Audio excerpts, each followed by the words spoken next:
சொல்லுக்கும் அர்த்தத்துக்கும் தூரங்கள் கிடையாது. சொல்லாத காதல் எல்லாம் சொர்க்கத்தில் சேராது. எண்ணிக்கை தீர்ந்தாலும் முத்தங்கள் தீராது. எண்ணிக்கை பார்த்தாலே முத்தங்கள் ஆகாது. அனுபவமோ என் வீட்டு தோட்டத்தில் பூவெல்லாம் கேட்டுப்பார். என் வீட்டு ஜன்னல் கம்பி எல்லாமே கேட்டுப்பார். என் வீட்டு தென்னங்கீற்றை இப்போதே கேட்டுப்பார். என் நெஞ்சை சொல்லுமே.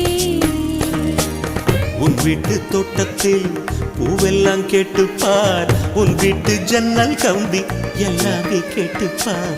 உன் வீட்டு தென்னங்கீற்றை ஒவ்வொன்றாய் கேட்டுப்பார். என் பேர் சொல்லுமே.